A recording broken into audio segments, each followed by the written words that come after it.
ನಮಸ್ಕಾರ ಸ್ನೇಹಿತರ, ಗೃಹಲಕ್ಷ್ಮಿ ಯೋಜನೆಯ ಅಪ್ಡೇಟ್ಗೆ ನಿಮಗೆ ಸ್ವಾಗತ ಸುಸ್ವಾಗತ. ಸ್ನೇಹಿತರ, ಇಲ್ಲಿ ಗೃಹಲಕ್ಷ್ಮಿ ಯೋಜನೆಯ ಹಣ ಬರುತ್ತೋ ಬರಲ್ವೋ ಅನ್ನುವಂತಹ ಗೊಂದಲ ಒಂದು ಕಡೆ. ಇವತ್ತು ನೀವು ಮಾಧ್ಯಮದಲ್ಲಾದ್ರೆ ನೋಡ್ಕೋಬಹುದು, ಇಲ್ಲಿ ಗೃಹಲಕ್ಷ್ಮಿ ಯೋಜನೆಯ ಹಣ ಕೊಡ್ತಿಲ್ಲ ಸಿದ್ದು ಸರ್ಕಾರದ ಕಡೆಯಿಂದ.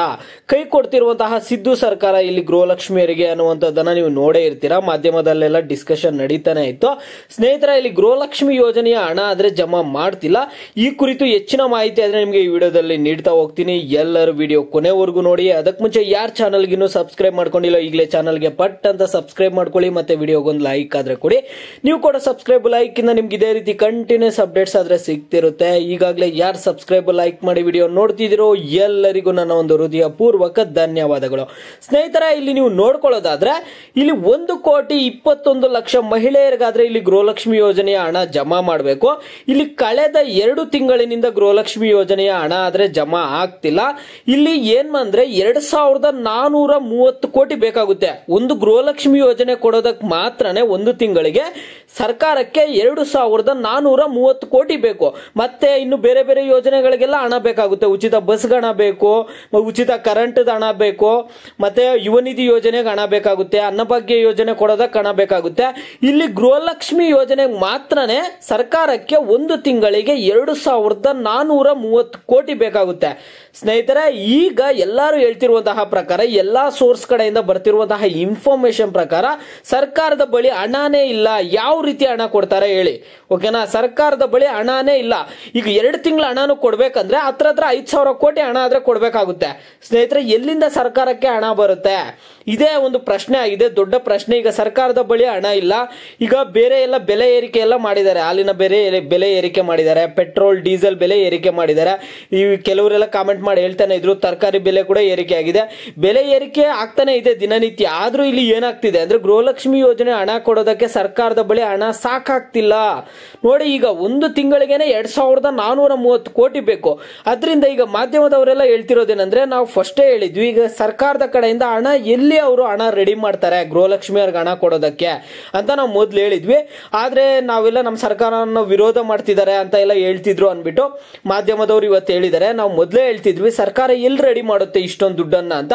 ಅವಾಗೆಲ್ಲ ಏನ್ ಹೇಳ್ತಿದ್ರು, ಕಾಂಗ್ರೆಸ್ ಸರ್ಕಾರದ ಕಡೆಯಿಂದ ಈಗ ಮಾಧ್ಯಮದವರೆಲ್ಲ ನಮ್ಮನ್ನ ವಿರೋಧ ಮಾಡ್ತಿದ್ದಾರೆ, ಈ ರೀತಿಯಾಗಿ ಒಂದು ಹೇಳಿಕೆಗಳಾದ್ರೆ ಅವ್ರು ಕೊಡ್ತಿದ್ರು. ಬಡವರಿಗೆ ಕೊಟ್ಟರು ನಮಗೂ ಖುಷಿನೇ, ಬಡವರಿಗೆ ಏನಾದ್ರು ಹಣ ಕೊಟ್ರೆ ನಮಗೂ ಖುಷಿನೇ ಅಂತ ಕೂಡ ಮಾಧ್ಯಮದವರು ಹೇಳ್ತಿದ್ರು. ಆದ್ರೆ ಎಲ್ಲ ಏರಿಕೆ ಮಾಡಿದಿರಲ್ಲ, ಬೆಲೆ ಏರಿಕೆ, ಯಾಕೆ ಹಣ ಕೊಡ್ತಿಲ್ಲ, ಹಣ ಎಲ್ಲ ಏನ್ ಮಾಡ್ತಿದ್ದೀರಾ ಅಂತ ಒಂದು ಕಡೆ ಪ್ರಶ್ನೆ ಆಗಿದೆ. ಒಂದು ಕಡೆ ಹಣವನ್ನೆಲ್ಲ ಲೂಟಿ ಮಾಡ್ತಿದ್ದಾರೆ ಅನ್ನುವಂತಹ ಒಂದು ಆರೋಪಗಳು ಕೂಡ ಕೇಳಿ ಬರ್ತಿದೆ. ಸ್ನೇಹಿತರ, ಇಲ್ಲಿ ಗೃಹಲಕ್ಷ್ಮಿ ಯೋಜನೆಯ ಹಣ ಆದ್ರೆ ನಿಮ್ಗೆ ಜಮಾ ಆಗ್ತಿಲ್ಲ. ಯಾರು ಏನೇ ಹೇಳಿ ನಿಮ್ಗೆ ಗೃಹಲಕ್ಷ್ಮಿ ಯೋಜನೆಯ ಹಣ ಕಳೆದ 2 ತಿಂಗಳಿನಿಂದ ಹಣ ಜಮಾ ಆಗ್ತಿಲ್ಲ. ಬೇರೆ ಯೋಜನೆಗಳ ಹಣ ಜಮಾ ಮಾಡ್ತಿದ್ದಾರೆ, ಆದ್ರೆ ಗೃಹಲಕ್ಷ್ಮಿ ಯೋಜನೆಯ ಹಣ ಜಮಾ ಮಾಡ್ತಿಲ್ಲ.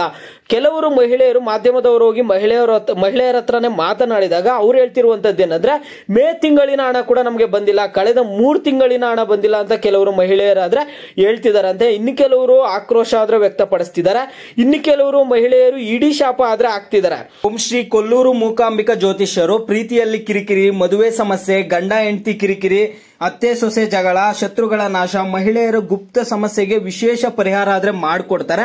ನೀವು ಇಲ್ಲಿ ಕೆಳಗಡೆ ಸ್ಕ್ರೋಲ್ ಆಗ್ತಿರುವಂತಹ ನಂಬರ್ಗಾದ್ರೆ ಕರೆ ಮಾಡಿ. ಕೆಲವರು ಮಹಿಳೆಯರು ಬಂದ್ಬಿಟ್ಟು ಕಾಂಗ್ರೆಸ್ ಸರ್ಕಾರಕ್ಕೆ ಒಂದು ಇಡೀ ಶಾಪ ಕೂಡ ಆಗ್ತಿದಾರಂತೆ. ಅದರಿಂದ ಯಾಕಂದ್ರೆ ಕೆಲವರು ಗೃಹಲಕ್ಷ್ಮಿ ಯೋಜನೆ ಹಣದಿಂದನೇ ಒಂದು ಕಮಿಟ್ಮೆಂಟ್ ಇಟ್ಕೊಂಡಿರ್ತಾರೆ. ಪೋಸ್ಟ್ ಆಫೀಸ್ ಅಲ್ಲಿ ಸ್ವಲ್ಪ ಹಣ ಕಟ್ಟೋದಾಗಿರ್ಬೋದು, ಈ ರೀತಿಯಾಗಿ ಕೆಲವೊಂದು ಚೀಟಿಗಳಿಗಾಗಿರ್ಬೋದು. ಅದರಲ್ಲೂ ತುಂಬಾ ಮುಖ್ಯವಾಗಿ ಔಷಧಿಗಳಿಗೆ ತುಂಬಾ ಜನ ಯೂಸ್ ಮಾಡ್ಕೊಂತಿದ್ರಂತೆ. ಮನೆಯಲ್ಲಿ ಗಂಡನ ಹತ್ರ ಆಗಿರ್ಬೋದು, ಮಕ್ಕಳ ಹತ್ರ ಆಗಿರ್ಬೋದು, ಹಣ ತಗೊಂಡೇನೆ ಗೃಹಲಕ್ಷ್ಮಿ ಹಣದಿಂದಾನೇ ಇಲ್ಲಿ ಔಷಧಿ ಆದ್ರೆ ತಗೊಳ್ತಿದ್ರಂತೆ. ಮತ್ತೆ ಇನ್ನೊಂದು ಕಡೆ ಕೆಲವರು ಫೋನ್ ಎಲ್ಲ ತಗೊಂಡಿದ್ದಾರೆ, ಸ್ಮಾರ್ಟ್ ಫೋನ್ ತಗೊಂಡಿದ್ದಾರೆ, EMI ಕಟ್ಟಕ್ ಆಗ್ತಿಲ್ವಂತೆ ಈಗ ಗೃಹಲಕ್ಷ್ಮಿ ಹಣ ಬರ್ದೇ ಇರುವಂತಹ ಕಾರಣದಿಂದ.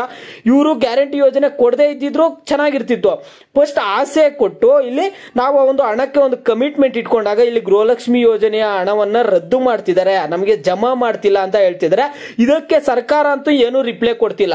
ಈ ಮುಂಚೆ ಸರ್ಕಾರ ಏನ್ ಹೇಳಿತ್ತಂದ್ರೆ, ನಾವು ಗೃಹಲಕ್ಷ್ಮಿ ಯೋಜನೆಯ ಹಣ ಕೊಟ್ಟೇ ಕೊಡ್ತೀವಿ, 2 ತಿಂಗಳು ಲೇಟ್ ಆದ್ರೂ ಕೊಟ್ಟೇ ಕೊಡ್ತೀವಿ ಅಂತ ಹೇಳ್ತಿದ್ದಾರೆ. ಇವ್ರು ಇಷ್ಟೇ ಹೇಳ್ತಿದ್ದಾರೆ, ಯಾವಾಗ ಕೊಡ್ತಾರೆ ಏನು ಅಂತ ಒಂದು ಮಾಹಿತಿ ಮಾಹಿತಿ ಆದ್ರೆ ಕೊಡ್ತಿಲ್ಲ.